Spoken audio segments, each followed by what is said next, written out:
नंदुरबारच्या विकासाचा ऐतिहासिक क्षण. जिल्ह्याची अनेक वर्षांची प्रतीक्षा अखेर संपली आहे. जनतेच्या प्रवासाला नवा वेग देणारा, व्यापाराला नवीन दिशा देणारा आणि दुर्गम भागांना जोडणारा कोळदा नंदुरबार विसरवाडी राष्ट्रीय महामार्ग आता प्रत्यक्षात उभा राहणार आहे. दिल्ली दरबारात सातत्याने पाठपुरावा करत प्रकल्पाला मंजुरी मिळवण्यासाठी दिवसरात्र धावपळ करणारे लोकनेते खासदार गोवाल पाडवी यांच्या प्रयत्नांना आज मोठे यश मिळाले आहे. भारत सरकारने तब्बल 160 कोटी रुपयांचा निधीसह या महामार्गाच्या कामासाठी अधिकृत कार्यारंभ आदेश जारी केला आहे. 44 किलोमीटरचा हा महामार्ग 10 मीटर रुंद होणार असून 2 मोठे पूल, 14 लहान पूल आणि 44 आधुनिक बॉक्स टाईप संरचना उभारल्या जाणार आहेत. या महामार्गामुळे नंदुरबार, कोळदा, विसरवाडी परिसरातील व्यापारी, शिक्षण, आरोग्य सेवा आणि कृषी माल वाहतूक यांना नवी ऊर्जा मिळणार आहे. जनतेच्या भावना ओळखून, सामान्यांच्या अडचणी जाणून खासदार पाडवी यांनी दाखवलेली तळमळ आज जिल्ह्याला नवी वाट देऊन गेली आहे.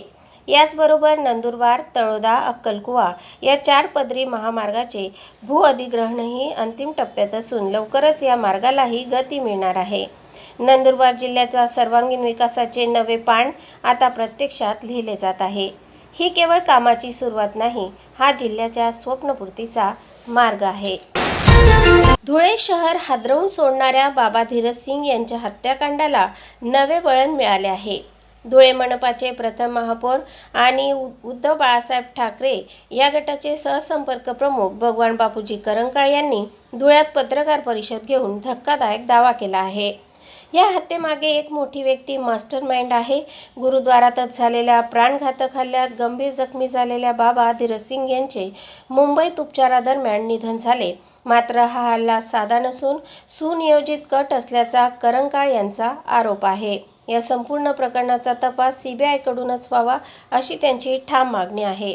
धुळ्यात 15 डिसेंबर रोजी तेली भवन येथे सर्वपक्षीय बैठक तर 22 डिसेंबर रोजी लाक्षणिक उपोषण करण्याची घोषणा त्यांनी केली.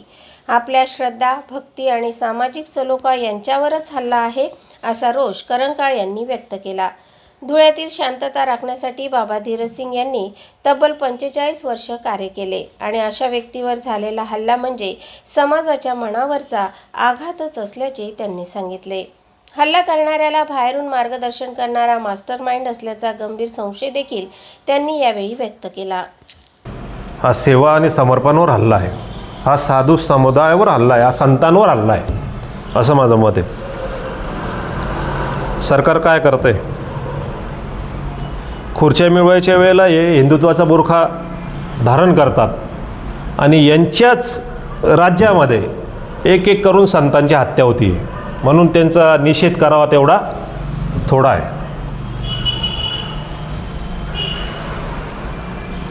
धार्मिकतेचा बुरखा, साधू संतांचं, यांचे वाली आम्हीच आहे. पदव्या लावून फिरतात गल्लीपासून तर दिल्लीपर्यंत. कोणी म्हणतं मी धर्मवीर आहे, कोणी म्हणतं मी महावीर आहे, कोणी म्हणतं मी योद्धा आहे, कोणी म्हणतं मी महायोद्धा आहे.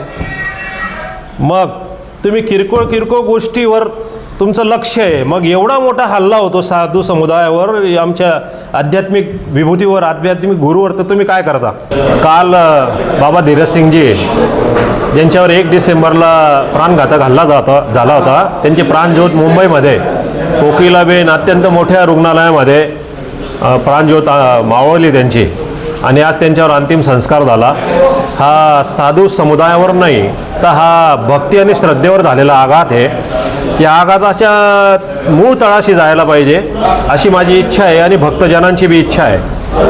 हा मास्टर माइंड ज्याला त्यांनी आश्रय दिला गुरुद्वारामध्ये राहण्याचा आणि खाण्याचा, लंगर खाण्याचा, प्रसाद खाण्याचा, त्याच जो व्यक्ती छत्रछायेत येतो आणि तोच त्यांचे प्राण घेतो, ही अत्यंत धुळेकर जनतेला आणि सगळ्या समुदायाला आणि भक्तांना एक न उलगडणारं असं कोडं हे झालेलं आहे. तर माझी मागणी आहे आपल्या सगळ्यांच्या माध्यमातून की याच्यामध्ये CID किंवा CBI चौकशी झाली पाहिजे आणि ज्यांनी हल्ला केला 24 वर्षाचा तो तरुण आहे त्याचे माथे कोणी भडकवले? मग त्याच्यामध्ये तो राजकीय कोणी नेता आहे का काही लोकांच्या आजूबाजूच्या लोकांचा त्या गुरुद्वाराची जी जागा आहे करोडो रुपयाची फार मोठी जागा आहे, त्या जागेवर कोणाचा डोळा आहे का? म्हणून तर नाही हा घातपात झाला, अशी माझी मागणी आहे. आणि मी भगवान रामभाऊ करंका सहसंपर्क नेता झालो आहे. शिवसेना उद्धव बाळासाहेब ठाकरे यांच्या पक्षाचा मी महापौर पण पूर्वी होतो आणि एक आंदोलक चेहरा, एक चळवळीचा चेहरा, चळवळीचा कार्यकर्ता म्हणून माझी ख्याती आहे.